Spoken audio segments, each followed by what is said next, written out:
Philadelphia wide receiver A.J. Brown is jacked, and he just posted a clip of some of his training before the Super Bowl. If you want to get big and strong, should you train like A.J. Brown? Stay tuned as I react to clips from the training video, explain what's going on, and give you some practical takeaways at the end.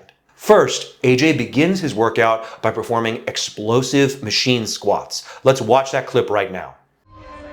We're gonna start with Kaiser power squats, 4 sets, 3 reps.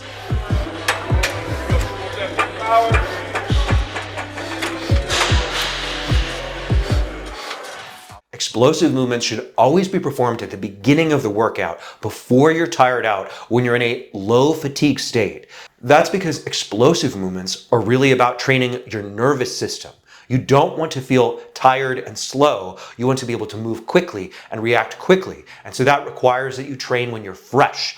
If you train explosive movements when you're tired, you're actually teaching your body to move more slowly, which is the exact opposite of what you want. Now, an explosive movement like this makes a lot of sense for AJ because he's a football player. If you're a bodybuilder, there's really no reason to ever train explosive movements.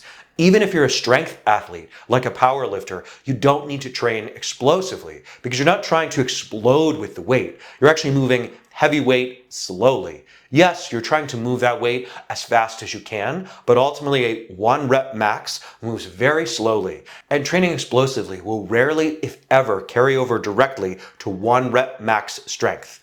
Now, that doesn't mean you can't train explosively if it's fun for you, if you just want to feel athletic. But don't expect to get maximal strength and muscle gains from training explosively. Next, AJ performs hamstring rotations. Let's look at that clip now. Next up, hamstring rotation, 3 sets, 5 reps.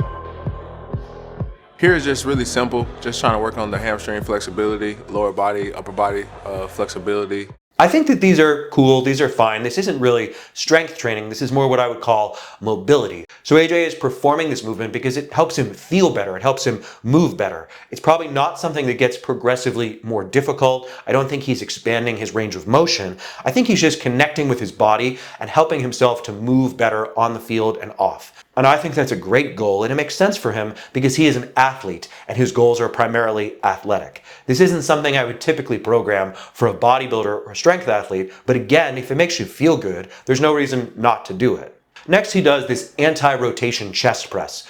Let's watch the clip. Next up, we got Kaiser anti-rotation press, 3 sets, 8 reps. Essentially what he's doing here is an unevenly loaded cable chest press. So he's having to stabilize his torso and his body as he's performing this movement. I think this kind of makes sense in theory, but not really in application. The truth is, AJ is a big, heavy dude, and he plays sports with other really big, heavy dudes. I don't think the resistance he's facing here from that cable stack is remotely comparable to the resistance he faces on the field. So I don't think there's actually going to be a lot of carryover here.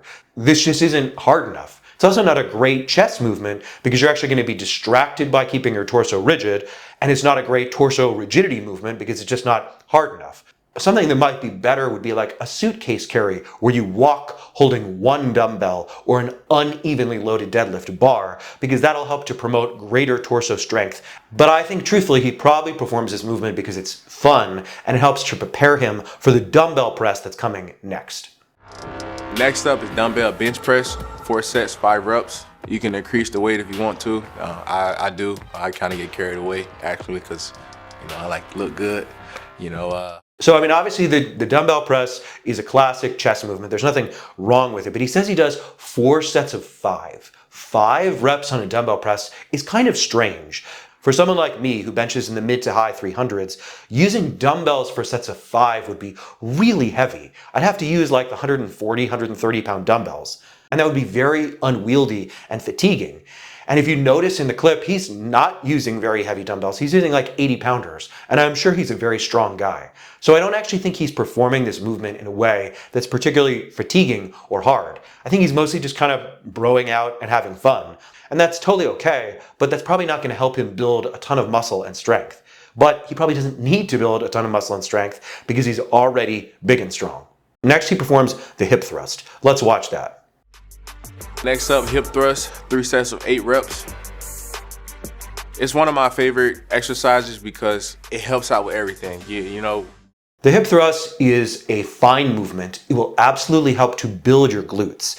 It's not really a great strength movement though, however. So if you think about something like a squat or a deadlift, and then you imagine the hip thrust is essentially the last tiny bit of a squat or a deadlift.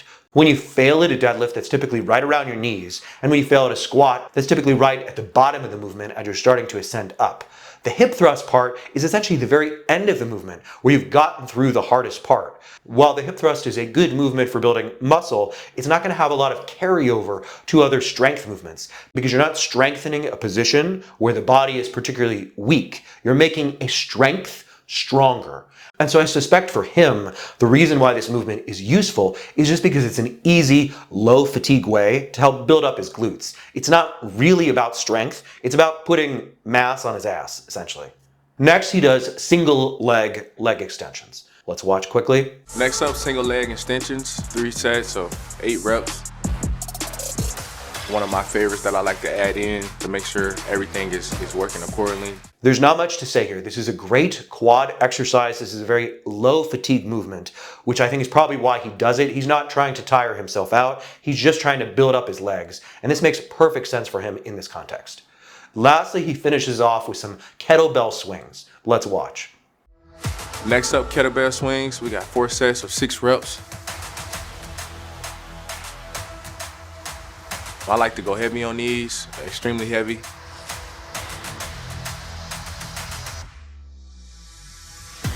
I think kettlebell swings are a great movement. They help to make you feel athletic and they are explosive. I'm not totally sure, to be honest, why he's doing them here. I understand he says he's going really heavy. He's not. Those kettlebells are not that heavy for a man of his strength and size.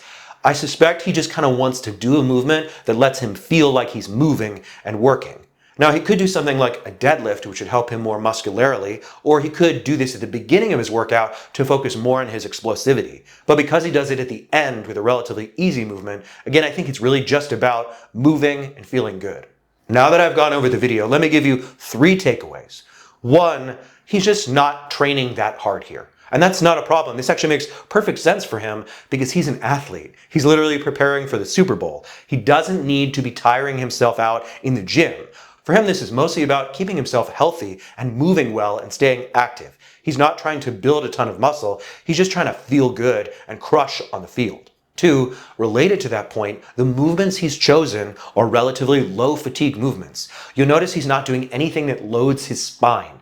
Spinally loaded movements like a barbell back squat, a deadlift, those movements cause the most fatigue. And he is deliberately avoiding those movements. And that makes a ton of sense for him because, again, his goal is not to accumulate a lot of fatigue and tire himself out. His goal is just to feel good and move well. Lastly, I think this is a great workout for AJ Brown and probably a terrible workout for you.